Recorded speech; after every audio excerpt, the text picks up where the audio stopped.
Essay: The importance of shapes fitting together in cells and organisms. Enzymes are proteins that have a specifically shaped active site able to bind to a complementary shaped substrate molecule.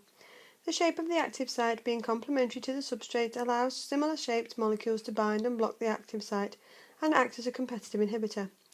The enzyme also has a second site called the allosteric site, and this shape is important for the binding of the non-competitive inhibitor. Non-competitive inhibitors are important for the control of the production of products in a metabolic pathway.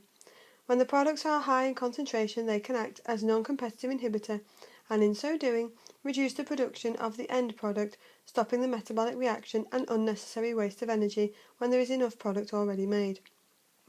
Intracellular enzymes work inside the cell, and enzymes include lysosome enzymes involved in the hydrolysis of molecules found and engulf pathogens. The enzyme involved in DNA replication also work inside the cell, inside the nucleus. Extracellular enzymes in the mouth are involved in the breakdown of amylose into maltose. The structure of a protein is dependent on the sequence of amino acids. This is the primary structure, and the secondary structure is held together by hydrogen bonds. Where the hydrogen bonds form depends on the primary structure. The tertiary structure is then dependent on where ionic bonds and hydrogen bonds form, and this gives the final 3D shape, which is the tertiary structure. Tertiary structure determines the function of many different types of protein. For example, antigen shape allows T cells and B cells to recognize the body's own cells as self. The antibodies released by plasma B cells must be complementary in shape to the antigens found on the pathogenic cells in order to allow agglutination and neutralization by the antibodies that are produced by the plasma B cells, and this will limit the infection rate of the pathogen. The antigens are proteins that are found in the cell surface membrane of the cell and exposed to other cells of the body. Other proteins found in the cell surface membrane have specific complementary shapes. For example, cotransporter protein is able to bind glucose and sodium ions, but not other molecules, to aid the uptake of the facilitated diffusion into the ileum cells. Other proteins in the cell surface membrane can be found on neurons. Sodium and potassium channels are specific to the ions that they transport and only open and change shape at a particular voltage, allowing the sodium ions only to enter the neuronal axon at the correct voltage and cause depolarization. When the depolarization occurs, this causes the movement of vesicles along the proteins in the presynaptic neuron, and this leads to the release of the neurotransmitter from the presynaptic neuron when the vesicles are transported to the membrane and fuse. And this occurs due to a change in the protein shape caused by the influx of calcium and the generation of ATP. When the vesicle fuses to the membrane, it is done by docking proteins. These also have a very specific shape. The neurotransmitter is released and diffuses across the synaptic cleft and binds to the receptors, which are proteins in the postsynaptic membrane, and these have a complementary shape to the neurotransmitter and are typically coupled to a specific shaped ion channel that only opens when the specific shaped neurotransmitter is bound to the receptor. In the case of glutamate, the glutamate may bind to the receptor and the sodium ion channel will open, causing sodium to enter, and this causes depolarization. In the case of the neurotransmitter GABA, it binds to a different type of receptor linked to a different shape of ion channel, in this case chloride ion channels.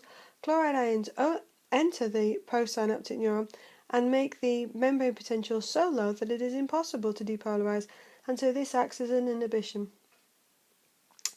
If the postsynaptic membrane is from a muscle cell, so is the sarcolemma, then the change in voltage caused by the influx of sodium due to the binding of acetylcholine to its complementary shaped receptor causes the opening of channels in the sarcoplasmic reticulum.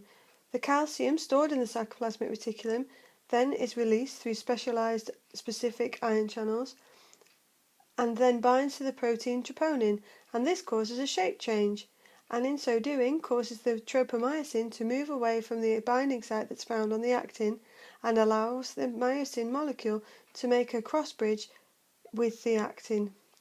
The shape of the myosin head can be changed by the use of ATP, and hydrolysis of ATP releases energy, and that energy is needed to change the shape of the protein. These different shapes allow the binding and unbinding and movement of the myosin along the actin, and in turn this leads to muscle contraction by the ratchet mechanism. Muscle contraction requires ATP as a source of energy, but also oxygen as a source of oxidative phosphorylation as part of aerobic respiration.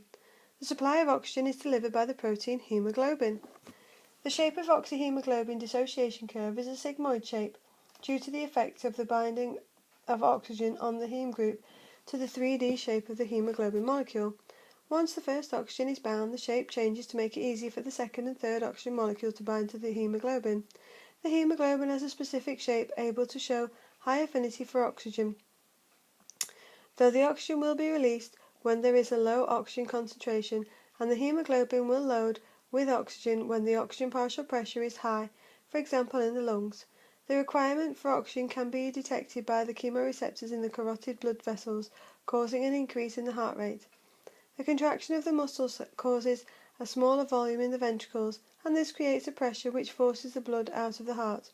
The hemoglobin molecule is made of two types of polypeptide coded for by two separate genes. The formation of the polypeptides to make hemoglobin molecule requires the specific shape of the enzyme DNA polymerase to make copies of the DNA for mitosis of cells to make new red blood cells before they lose their nucleus. The DNA polymerase can only fit the DNA in one specific orientation, and so the DNA polymerase must move in opposite directions since the two strands that make up a DNA molecule are antiparallel. The DNA, when replicated, can carry out complementary base pairing, and this allows DNA base sequence to be copied exactly with no errors. The complementary base pairing means that thymine only ever binds to adenine and guanine to cytosine, forming hydrogen bonds. In order to make proteins, transcription and translation need to take place. The transcription requires shapes fitting together.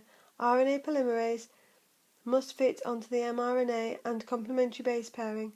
Following transcription, the translation of the mRNA into amino acid sequence requires that tRNA anticodon is complementary to the mRNA codons, and this will allow the amino acids to join and form a polypeptide by making peptide bonds with the adjacent amino acids. Transcription of hemoglobin or any gene first requires the specific shape transcription factor to bind to the promoter region of the DNA gene, and then this will allow the complex to form around the promoter and transcription to take place.